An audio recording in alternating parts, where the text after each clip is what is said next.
Film diawali di Texas Barat dengan seorang pemburu badai legendaris bernama Bill Brody sedang mengamati badai bersama anaknya yang masih kecil bernama William. Diketahui kalau Bill akan pergi ke suatu tempat dan bertemu dengan timnya untuk berburu badai, walaupun sebenarnya pekerjaan Bill memiliki risiko yang besar. Sementara istrinya yang bernama Queen seketika menjadi panik ketika mengetahui kalau Bill kembali melakukan perburuan badai. Dengan hati, Queen mencoba terhubung dengan Bill sambil mengarahkannya agar Bill mampu keluar dari kepungan badai. Sayangnya, tak lama kemudian, suara HT yang awalnya penuh kepanikan seketika menjadi hening tanpa jawaban dari Bill.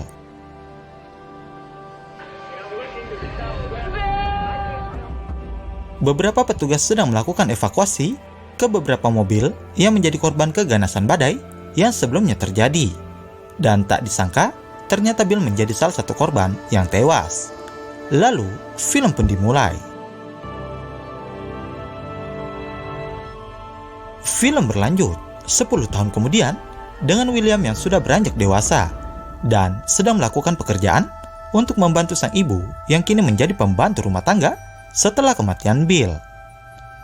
Dari kejadian masa lalu, William mulai bertanya-tanya tentang latar belakang ayahnya dan mengapa dia mengejar badai. Ternyata, Bill adalah orang yang candu akan adrenalin. Dan seperti William ketahui, kalau dulu kedua orang tuanya berada di tim yang sama. Bedanya, sang ibu adalah ahli sains yang meneliti tentang tornado untuk membantu masyarakat banyak tentang keselamatan mereka. Di esok harinya, William berada di kelas. Dan di sini ia punya teman wanita bernama Harper. Di sini Harper berjanji akan mengajari William untuk mengemudi. Di ruangan guru, William melihat badai yang akan terjadi. Lalu kemudian, ia mengambil headphone yang sudah berada di dalam tasnya. Dan tiba-tiba saja, ia pun nekat keluar melewati jendela. Seketika semua murid menjadi heboh saat melihat William berjalan dengan santainya di atas atap. Selanjutnya, William mengeluarkan alat bernama alarm sonik dan langsung mengarahkannya ke langit.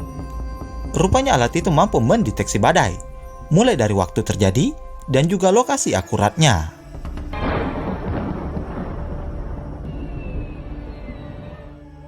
Queen yang mengetahui langsung memberikan siraman rohani ke Will, karena menurutnya ia harus fokus dengan kuliahnya dan jangan mengikuti jejak sang ayah yang hanya seorang pemburu badai.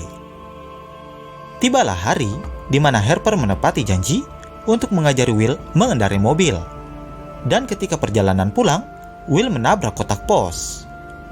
Dari dalam kotak pos, Will menemukan map coklat dari seseorang yang berada di Texas.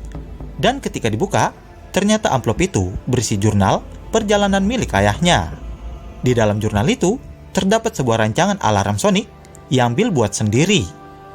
Terjadi silang pendapat antara William dan ibunya, di mana Will merasa bangga dengan ayahnya yang ternyata sosok yang jenius. Sementara Queen malas sebaliknya, karena mengingat obsesi gila Bill yang kini membuat William tidak memiliki ayah.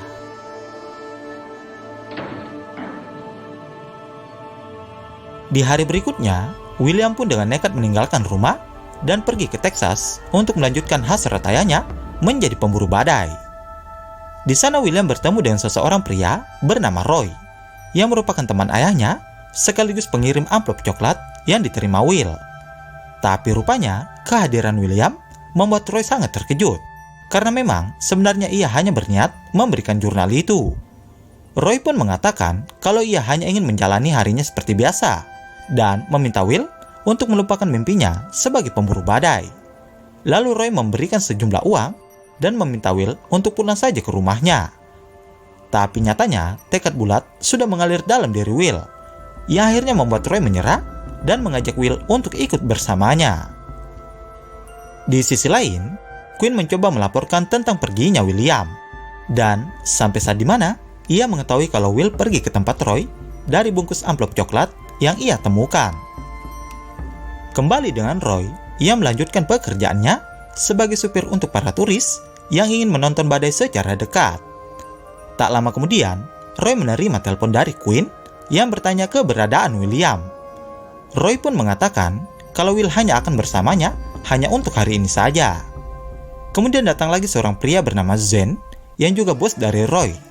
Dan di sini ia pun meminta Will untuk pindah ke kursi belakang. Sementara Quinn sudah bersiap untuk pergi ke tempat Roy. Tapi karena mobilnya tak mau menyala, ia pun terpaksa mengajak Harper untuk ikut bersamanya.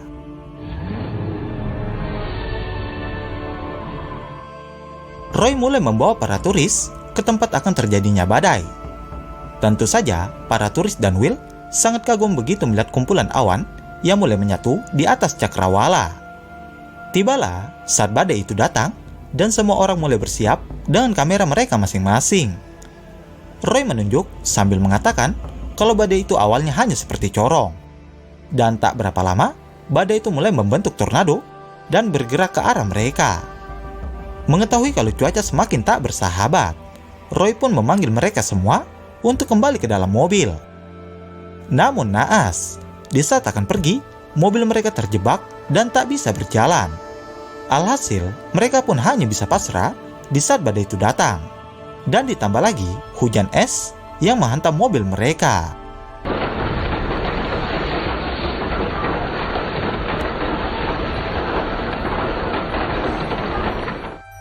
Untungnya mereka semua berhasil selamat, meskipun mobil mengalami kerusakan yang parah.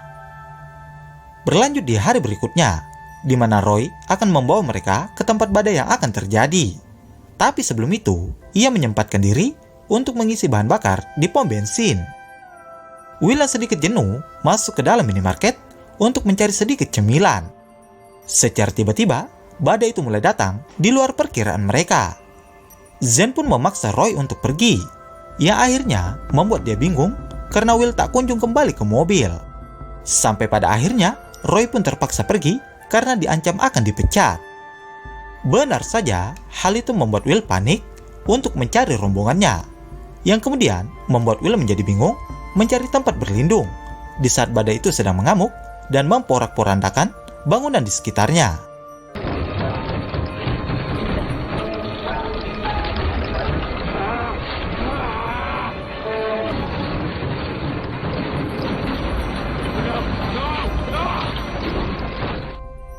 Berkat ruangan telepon yang berukuran 1x1, Will berhasil selamat dari badai. Singkat waktu, Will sudah bertemu lagi dengan Roy. Dan di sini, ia memperlihatkan sesuatu yang ternyata itu adalah alarm sonik yang sebelumnya sudah dia bawa. Lalu, Roy juga menunjukkan mobil milik Bill yang selama ini digunakan untuk berburu badai. Tentu, hal itu membuat Will sangat senang melihatnya dan membayangkan menjadi sang ayah. Di malam harinya, Roy pun mengajak Will untuk ke lokasi badai yang mereka sebut Supercell. Dan terlihat badai itu sangat indah dengan sambaran petir yang saling menyahut satu sama lain.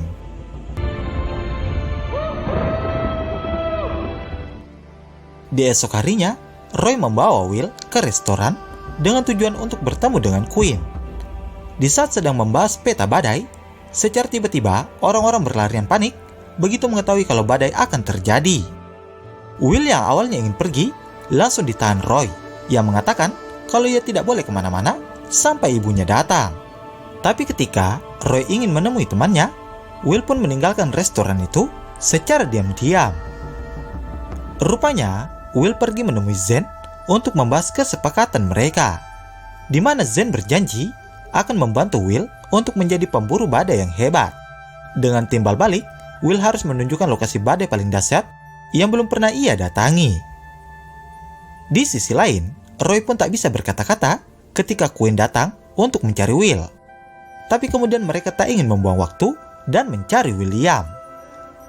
Kembali dengan Will yang mulai mengarahkan Zen ke tempat yang ia cari. Tapi rupanya itu adalah sebuah kesalahan karena mereka tidak pernah membayangkan dahsyatnya badai yang akan mereka hadapi. Di saat akan pergi, ternyata mobil mereka terjebak, dan Zen menyuruh Will untuk mengambil kendali, sementara ia akan mendorong mobil mereka. Mobil itu berhasil keluar, tapi tidak dengan Zen yang harus lenyap disapu sang badai. Dalam keadaan panik, Will menjalankan mobil itu secara mundur untuk menghindari badai yang semakin mendekat ke arah mereka. Dan untungnya, di saat mobil berhasil menjauh, ia pun bertemu dengan Roy. Will pun berpindah ke mobil ibunya, dan Roy mengambil kendali di mobil yang satunya.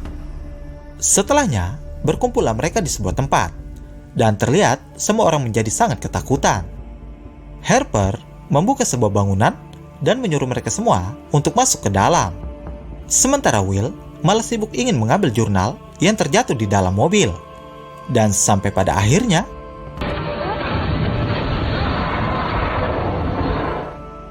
beruntungnya, Quinn berhasil menyelamatkan Will.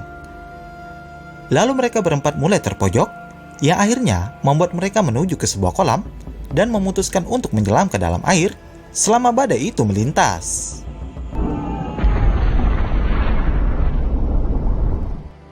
Beberapa waktu setelahnya, beberapa petugas mulai berdatangan untuk melakukan penyelamatan.